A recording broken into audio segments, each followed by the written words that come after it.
Well, guys, I know it's hard to believe. We've actually, it's been an hour, has flown by, easily talking about broadband funding. I want to do one final wrap-up question.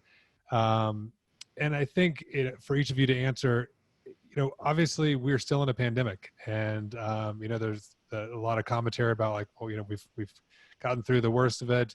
I think you could argue that, the pandemic 2.0 is, once, later on in the year, what's going to happen. And I think most businesses are thinking not in 2021 and 2022, they're thinking in the next, 30 days, 90 days, 120 days. So what's your advice for, there is a lot of money out there. There's a lot of passion for people that want to help communities.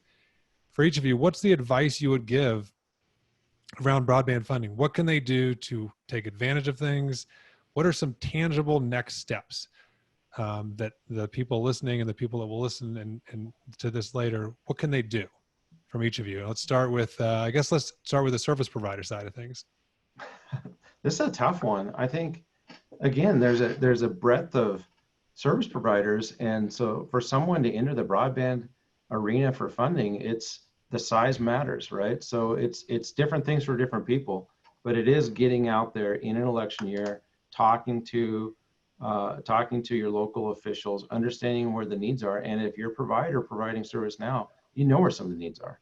And so you really tailoring a message around that, and understanding too, maybe there's someone you want to partner with. Maybe there's someone that, there's public-private partnerships. You can partner with the utility right now. Everything's a little like it's a little Wild West right now.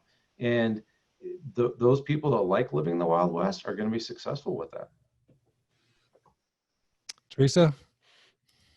I love this. This is a broad, wide open one. So I think that I would do if I were in the shoes of the folks out there is I would look at my market, where my strengths are, right? What is my strength in bringing something to market?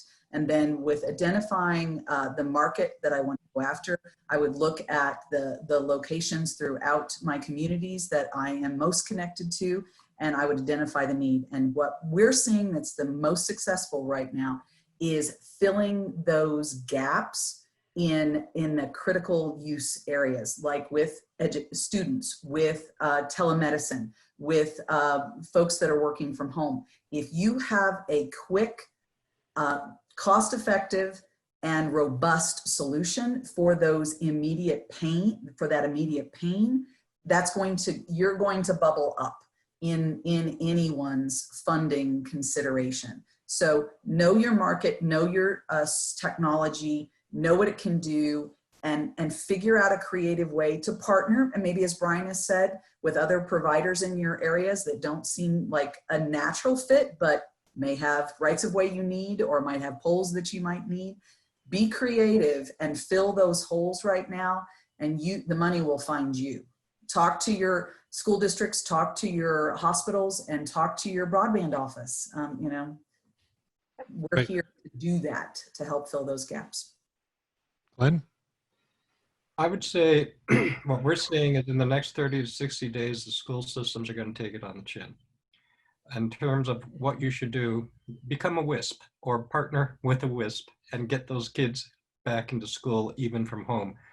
The money is not just federal or state. There are businesses that are donating dollars, resources, time, equipment to support school systems. I don't know how many hotspots were given away by Verizon and T-Mobile, but tons of them. So for the next 30 to 60 days, that's what I see the focus has to be, because the kids are the ones who are going to take it worst.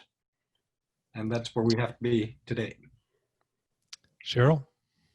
Well, I try to start any kind of grant conversation around needs, right? So what are your needs as an organization, right? And really just identifying, what are my pain points now, but what will they be in the future, right? So, a cool statistic, they are saying that 40% of the jobs that were lost during the pandemic will never come back, right? We're going to have to do workforce retraining. So just thinking down the road and going, what can I do now in the short term, but then what can I plan towards? Because grants take time. Some of them are pretty good cycles, right? So you want to look at a kind of a comprehensive approach and have you know, a variety. I would say, I talk about the funnel, you know, just have a continuum of grants that are going into that funnel, because you'll start to see them coming out the bottom, and you'll have money to continue to develop and address all of those short-term and long-term needs. And last but certainly not least, Mr. Hollister. Yeah, I think this whole grant opportunity is really interesting. There's a lot of different ways to look at it. I mean, and I think Brian and Teresa surely could comment on the project that they did for Middle Mile, but some of that grant got started off with a Department of Transportation, right, grant, and ultimately turned into a major both transportation as well as broadband initiative, right? So these things are just not necessarily, I'm going to go fill out an application and go. Right. If you're going to start wanting to go down this road, you've got to know you have to spend some time understanding this. You've got to build relationships, and you all have your day job in each one of, you know, your companies, right? And this is not for the faint of heart. It's not easy, right? I mean, it sounds easy. Oh, such and such got so much money, this and that.